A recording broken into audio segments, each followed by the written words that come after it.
Okay, I don't get it. Show me an example. Okay, let's do this. Okay, so a venture capital firm called Sequoia is going to invest.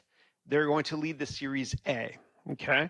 Now, you, the entrepreneur, own 10% of the company at a valuation of $1 million, right? So basically, that means that you own $100,000 worth, right? Or 100,000 shares. Let's assume there's 100,000 shares. Okay, so now Kleiner Perkins, another amazing venture capital firm, comes in and they do the Series B at 100% premium valuation, a $2 million valuation. And so new shares are created so that you can give the shares to Kleiner Perkins. And Sequoia is not selling their shares, nor should they. It's not fair. So all of a sudden, you, the entrepreneur, you used to own 10% of your company. Now you own less than that. You got diluted because you had to bring in a new investor, right? I know it doesn't seem fair, does it? Right?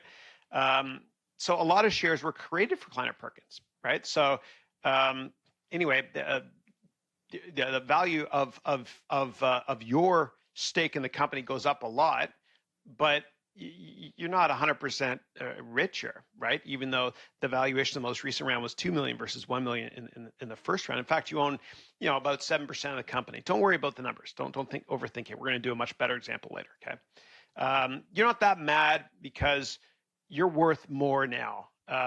You're now worth 133 grand. But you think you should be worth 200 grand because it was a two-bagger, but you're not because you got diluted, right?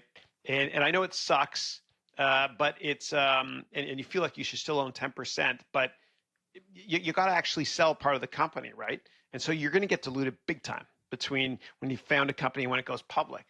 And most founders own less than 20% of the company by the time it goes public, because they've given away a lot of the company in order to finance growth over the A, B, C, D round or whatever it is before they IPO. And so you've got legal protections. And so did the venture capital firms. So Sequoia's got legal protections too, right? So they can do pro rata. They can invest more money so they don't get diluted, right? So let's say you own 10% of a company, right? And the company does another investment round at 100% premium. You still want to own 10% of the company, right? And so what you can do is you can put in a little bit more money to make sure that you still own 10% of the company if you want. You don't have to, right? So in this hypothetical example, Sequoia invested 67 grand to offset dilution. Don't worry about the numbers. It is complicated. We're going to do a much easier example later on, I promise you. But the bottom line here, this is why VC firms usually invest close to 80% of a fund, and they leave 20% left over so that they can invest more money so they don't get diluted in the good deals. Not all deals, but the good deals. And that's called a capital call. The VC firm will then call their investors and say, hey, I'm calling for capital, and then you'll contribute more of your investment. Anyway, I know it sounds a little bit esoteric and complicated. Don't worry about it at all, because we're going to cover a much easier example later on. Okay, I just wanted to kind of introduce the concept to you early on.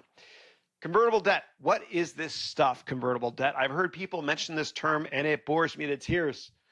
All right, so this is a debt instrument, and so it actually has a senior claim to common and preferred shares.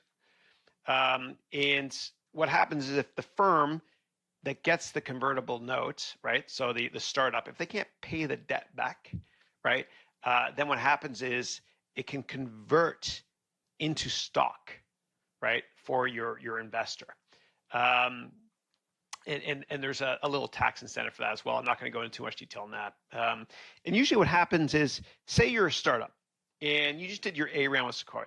You want to do the B round in 2 years.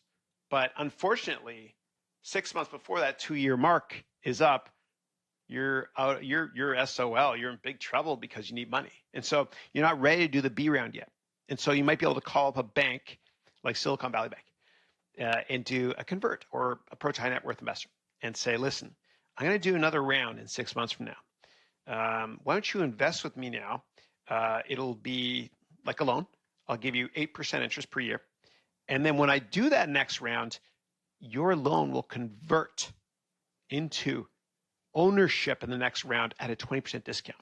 Okay, so you'll get that 20% bump up there. Okay, so anyway, that's how it works. Let's talk quickly about warrants. So a startup can incentivize some investors by giving them warrants, which is basically the options to get shares later for free. Okay, it's kind of like stock options. What happens is a lot of service providers, like legal firms you deal with, you can pay them with cash for their legal fees, which are really high usually, and you can also give them warrants or the option to get shares later on.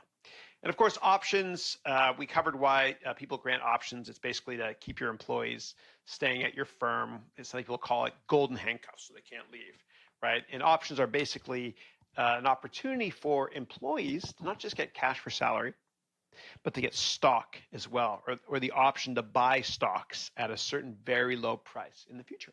Okay, so class recap. We talked about the history of venture capital.